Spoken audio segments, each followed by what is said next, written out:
This is hands down the most agile big guy I've ever seen. Even though he weighs in at a whopping 500 kilos, he's as nimble as a swallow. Faced with the police's pursuit and blockade, he took a running leap followed by a 360-degree aerial rotation, landing squarely on the main road. Such skill is truly the mark of a martial arts prodigy. One in a million. This enraged Roy, who has been a cop for 200 years. He grabbed his weapon and shot the big guy in the back, but the next second Roy was yanked into the air by the big guy, just as the officer, who looked remarkably like a corpse, was about to take a sniper shot. Suddenly, the officer remained completely unharmed. However, he wasn't a corpse but an underworld cop, specifically tasked with capturing those spirits who refused to accept judgment. In fact, not long ago, Nick was a mortal cop who refused to embezzle drug money with his partner, which led to his partner, Hayes, becoming displeased. Thus, during one operation, Hayes betrayed him with a sneak attack,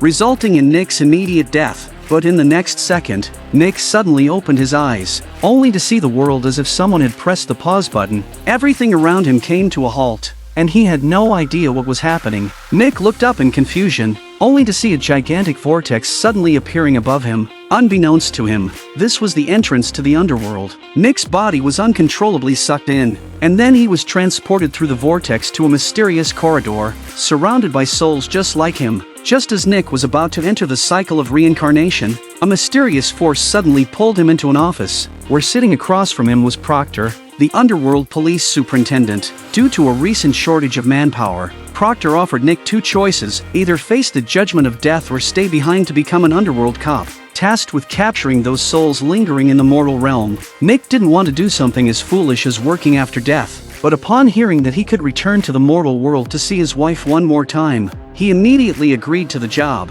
Soon, Nick arrived at the Boston Division building, which was not much different from the mortal police station, but the criminals they arrested were different. They were extremely horrifying spirits who, due to their long-term refusal to face death's judgment, were forcibly captured by the underworld police. At this moment, the burly guy still thought of escaping, but in the next second, this handsome man is Nick's new partner, Roy, who has been working here for over 200 years, and their only portal to the mortal world was in the toilet. With one flush, the two were immediately transported to a bustling city, and it was time for Nick to make peace with his past. Here, he witnessed his own funeral, seeing his wife, Julia, deep in grief and being comforted by his enemies. Nick was seething with rage. He rushed forward, wanting to explain everything to Julia, but Julia indicated that she didn't recognize him at all, and the people around even thought he was mentally ill. Nick was impatient and sought answers from Roy. It turns out that underworld cops assume a completely new identity and appearance when they enter the mortal world, and any attempt to reveal the truth to humans would be perceived as gibberish. At this time, Nick's new identity was that of an Asian elder, while Roy was a beautiful blonde lady. So, from God's perspective, this is what they looked like, but from the perspective of passers-by, this is what they appeared to be. Next, the two began their first capture operation.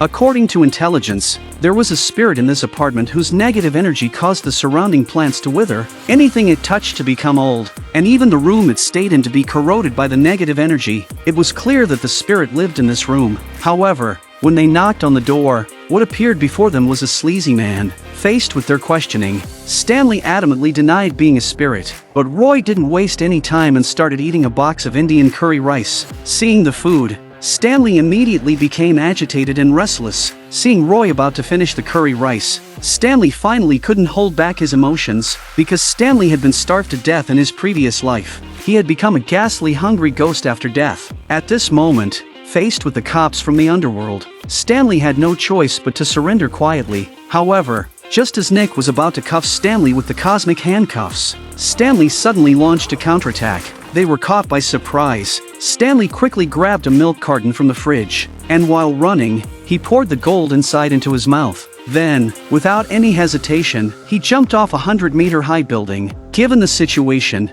it seemed certain death. But who would have thought that in the next second, Stanley actually stood up again, just as Nick was shocked. Roy shouted and rushed over. Nick had no time to react, and the two of them charged straight towards Stanley. But when they landed, neither of them was injured. It turns out, underworld cops can't be killed by falls. Knowing he had no way to escape, Stanley could only surrender quietly. Nick, who got thrown, was furious and unleashed his anger on Stanley, which resulted in Stanley vomiting out the gold he had swallowed. But Nick couldn't stay calm upon seeing the gold. It bore a striking resemblance to the gold that Hayes had embezzled while alive. At this time, Stanley suddenly attacked. Fortunately, Roy timely shot to kill Stanley. However, the issue of the gold continued to weigh on Nick's mind. He suspected there was a conspiracy behind it. Roy, on the other hand, didn't take it seriously, but he couldn't withstand Nick's persistent nagging and cajoling. Unexpectedly, after some tracking and investigating, they discovered that all of this was connected to Hayes. The situation became increasingly complicated. Following Hayes to a shopping mall, they saw him handing over a whole box of gold to a fat man. Judging from the aura emanating from Pulaski,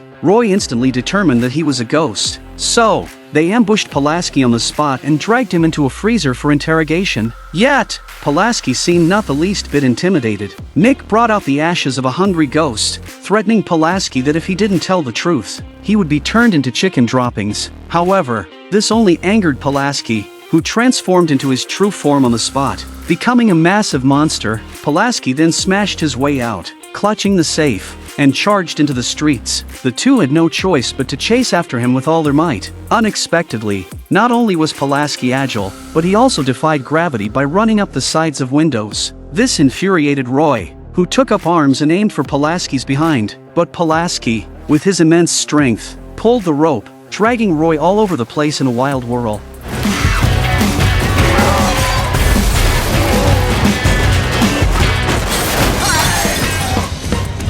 Nick arrived just in time to shoot at Pulaski, but to no avail.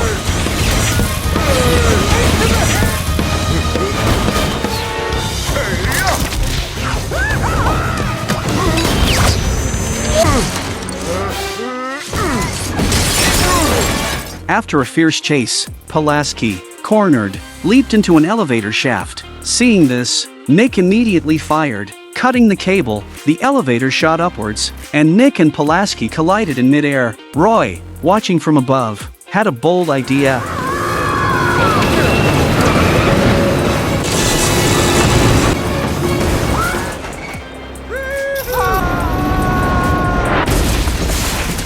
In the end, they successfully retrieved the box of gold, but Pulaski had already vanished. Only back at the police station did they realize that this was no ordinary gold but a highly dangerous artifact fragment. Once assembled, the artifact could open a one-way passage from the underworld to the living world, threatening the existence of humanity. Although the investigation had made recent progress, the duo's ineffectiveness led to the Deados causing a huge commotion in the living world, resulting in their dismissal. Being fired from the underworld police meant only one outcome: execution. Realizing his days were numbered, Nick immediately sought out Julia to reveal his identity to her. But even with Nick's affectionate confession, his weird uncle look still scares Julia away. Nick has no outlet for his frustration but to take it out on Roy. However, they soon calmed down and decided to thoroughly investigate the matter before their deaths. Currently, Hayes has become the primary suspect. The question is why he would collect these fragments and trade with the Deados. The only explanation is that Hayes is also a Deados,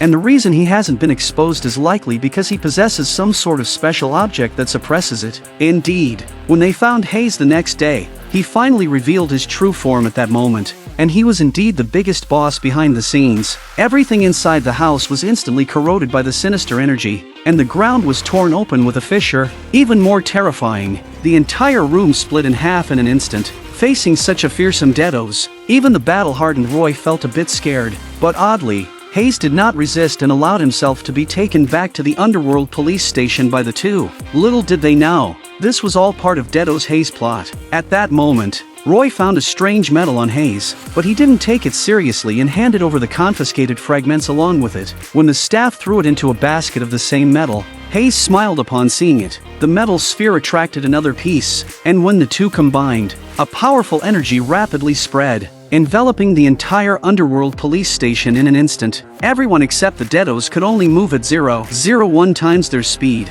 and soon the Deados moved all the artifact fragments and fled to the transporter in full view. Roy, with great effort, finally pulled the trigger, and as the device exploded, everyone regained their ability to move, but they were still a step too late. By this time, the Deados had already arrived at Boston's tallest building and began assembling the artifact pieces rapidly. It was known that if they succeeded, the entire human world would be completely destroyed. The entire underworld police force was mobilized to prevent this catastrophe but faced fierce resistance from the Deados. Then, a Deados wielding a blue light Gatling gun appeared, catching the underworld police off guard. But who would have thought? Just 3 seconds into enjoying the Gatling gun, it jammed, scaring him into running behind a car to hide. Roy and Nick made a cool appearance. At this moment,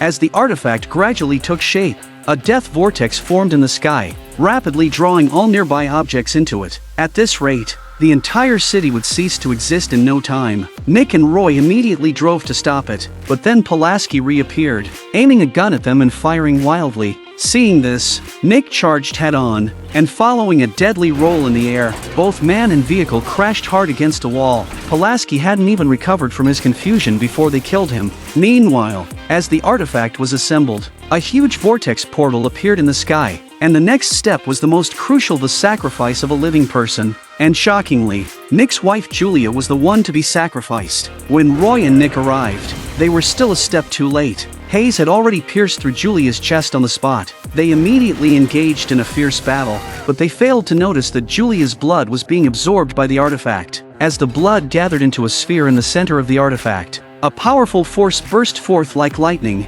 striking directly at the center of the vortex. At that moment, the one-way passage from the underworld to the human world was completely opened, and thousands of Deados armies plunged towards the human world like a flood of fierce beasts.